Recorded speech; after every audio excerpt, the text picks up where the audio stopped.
Tracking, alerting, protecting. This is WKYT News at 5:30. Tonight, how one con man convinced hundreds of victims to invest in his phony company. Some things you need to know to avoid being ripped off. The last year has been very trying. We have made it through because we know that there's a brighter future ahead for us. It's been nearly a year since a fire destroyed the Knox Whitley Animal Shelter, and they're making progress on their new building. Plus, I'll have an update on a violent argument that spilled onto a Lexington road yesterday, leaving 2 people with charges and a teenager in the hospital. Rain and snow breaking out across parts of western Kentucky. I'm Chief Meteorologist Chris Bailey. We'll track the local impact. WKYT News at 5:30 starts now. You can count on it. It is one of the busiest travel days of the year, but people hitting the roads for the holiday could have some wintry weather to deal with. Chief Meteorologist Chris Bailey is tracking snow chances in some parts of Kentucky. And Chris, let's talk about this travel impact possibly. Yeah, we're going to see that developing late this evening into the overnight. So folks who are getting a very late night go at it for traveling over the river and through the woods, we're going to be dealing with a little rain and snow breaking out. Twin systems, well, they're not really twins, but they show up that way. This is the bigger storm that is impacting parts of the Northeast. What we're worried about is the one that is coming out of Missouri. That is a clipper, and look ahead of that. That's snow, and that's a period of rain that is now breaking out across western parts of Kentucky. That whole system is sliding toward the east and the southeast. That's a pretty healthy little spin that you don't normally see this early in the season with something diving in from northwest to southeast. But as we know, this has not been your ordinary run-of-the-mill November. It's been a November that has featured very cold weather and on and off snow chances for most of the month, and we have that potential again tonight, especially for the area I've highlighted in the blue. That's the area that has the best chance of picking up on at least a little slushy snow accumulation late tonight, tomorrow morning. Most of this area will begin to start out as just some plain old rain later this evening with a switch over to snow, a localized accumulation of 1 inch. Maybe 2. I don't know that that is terribly widespread, guys. So some local amounts farther north that you live across the I-64 corridor and north, you're not going to see a whole heck of a lot. I'll come back in a little bit and talk about not only what comes tonight, but that Thanksgiving forecast as well.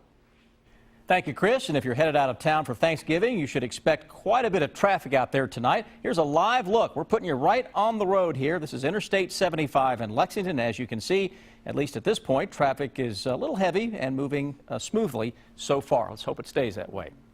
Tonight, we're learning more about a man police say was involved in an incident that turned violent yesterday. Police say Nicholas Kaiser is charged with wanton endangerment after he pulled a gun on a car on Harrodsburg Road near Lane Allen. Both Kaiser and the driver got out of their cars and started arguing. Investigators say the driver with Kaiser intentionally ran over the other driver, a 17-year-old girl. As WKYT's Jerica Insko tells us, Kaiser faced a judge today. The argument that bled over into a busy Lexington intersection Tuesday afternoon and became violent is unusual, but according to police, not random. It appears that all of the individuals who were involved in this situation had some sort of previous disagreement that kind of transferred onto the road and then escalated into a situation where a gun was pointed and people got out of their cars. It all landed 18-year-old Nicholas Kaiser behind bars with a wanton endangerment charge. That's in relationship to pointing a gun while in a moving vehicle. Of course, that creates a situation where lots of people could have been harmed, endangered, frightened. The incident didn't end there. Lexington police saying Kaiser and a 17-year-old girl driving another vehicle got out of their cars and began arguing. And then police say the driver who Kaiser was riding with intentionally backed into the 17-year-old, pinning her between 2 cars. Unfortunately, the victim was in very bad shape when she was taken to UK hospital. I can say that they did perform some surgeries on her. We have learned that the 17-year-old has lost her leg, which was mentioned by a prosecutor in court Wednesday afternoon during Kaiser's video arraignment. Kaiser's family had no comment in court today after his attorney entered a not guilty plea for him and got his bond reduced from $5,000 to $2,000. Police don't expect additional charges and will see Kaiser in court again on December 4th for a preliminary hearing. In Lexington, Jerica Insko, WKYT. The female juvenile who Kaiser was riding with has been charged with first-degree assault and tampering with physical evidence. Police in several counties are searching for a man they say cashed fake payroll checks. Our county-by-county coverage begins in Estill County. Today we've learned that this man cashed checks in Estill, Floyd, and Johnson counties. They say in Floyd and Johnson counties, he pretended to be an AT&T employee. This all started when police say the man came into a Richmond liquor store, Mart, on October 24th wearing a Time Warner polo shirt and a Time Warner ID badge. The man bought a bottle of liquor and cashed a payroll check from Time Warner for $367. Now, the check came back from the bank as counterfeit. We're told he cashes the same amount of money each time. In Madison County, some people woke up to a mess this morning. Police say that someone egged several vehicles in the Roselawn area of Berea. Right now, they're still trying to figure out who is responsible. They're asking anyone with information to call police. A Southern Kentucky animal shelter is trying to get back on its feet after they lost their building in a fire nearly a year ago. The Knox-Whitley Animal Shelter caught fire last November, killing 29 cats and 1 dog. Right now, they are working to build a new shelter. In a story that is new at 5:30, Sam Smith talked to employees who say they are grateful for all the help and support from the community. A lot has been accomplished in the last year. This building will be the new home of the Knox-Whitley Animal Shelter once all the work here is finished.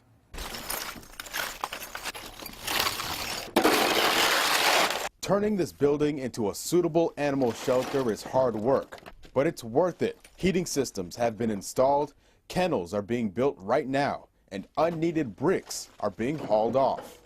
This does give us a brighter future for the animals. A fire 1 year ago Saturday destroyed the old Knox-Whitley Animal Shelter. Director Deanna Myers says there was some good to come from this. We're going to be coming back bigger and better and being able to save many more lives than what we was before.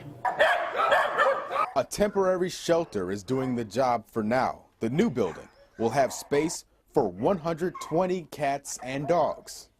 The last year has been very trying. We have made it through because we know that there's a brighter future ahead for us. Myers says they were able to bounce back so quickly because of help from the community. We already know that there is no greater love than the love of an animal, and to know that there is so many animal lovers out there has been so heartwarming for us because we just have not understood how much that the community was there and how many people loved animals. The plan is to have this building ready in January. In Corbin, Sam Smith, WKYT.